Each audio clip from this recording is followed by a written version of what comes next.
भद्रक रे 24 घंटा पई इंटरनेट सेवा बंद। आज सकाळ 6टारू आसंता काली सकाळ 6टा पर्यंत इंटरनेट सेवा बंद बलवत्तर रहिबो।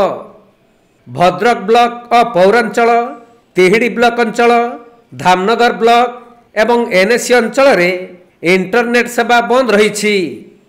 गोष्ठी संघर्ष रे जड़े युवकर मृत्यु होगा पर प्रशासन पक्षरु एही भली निष्पत्ति निया जाइछि।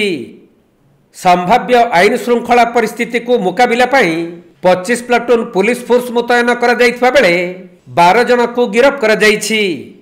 सूचनायोग्य जे गत 30 तारिख रे तिहिडी थाना कसटी गाँव रे दुई गोष्ठी मध्य संघर्ष होइथिला। एथिरे संतोष परिडा नामक जने युवक आक्रमणर शिकार होई अति गुरुतर होइथिले। तबे गतकाली भुवनेश्वर एक घरोई डाक्तरखाना रे संतोष परिडांकर मृत्यु होइथिला। तेणु एहाकु नै भद्रक, तिहिडी एवं धामनगर अंचल रे चापा उत्तेजना देखा देइछि। सेपटे मुख्यमंत्री संतोषଙ୍କ परिवार को 10 लाख टंकार आर्थिक सहायता और जनकु चाकरी देवार प्रतिश्रुति देइथिबा बेले भद्रकवासी को शांति श्रृंखला बजाई रखिबा पई एसपी वार्ता दैछंती। समस्त को नमस्कार।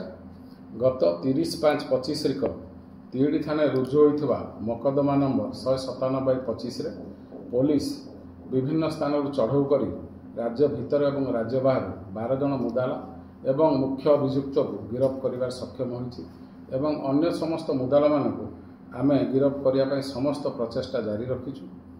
एतद व्यतीत माननीय मुख्यमंत्री उक्त मृतकों परिवार को 10 लाख टंकार सहायता राशि घोषणा करछंती एवं परिवार मध्यरु जनकु नियुक्ति देवाई घोषणा करछंती। ता व्यतीत पुलिस विभाग को माननीय मुख्यमंत्री निर्देश देइछंती जेपरि समस्त मुदाला जी भी एथरे इनवल्व अछंती समस्त को सेमान जोंठी ना भी थांतु समस्त गिरफ्त करा जिवो।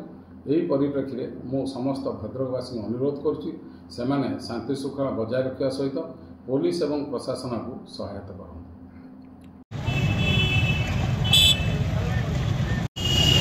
भद्रक सुनील दत्तଙ୍କ रिपोर्ट, कोणार्क लाइव।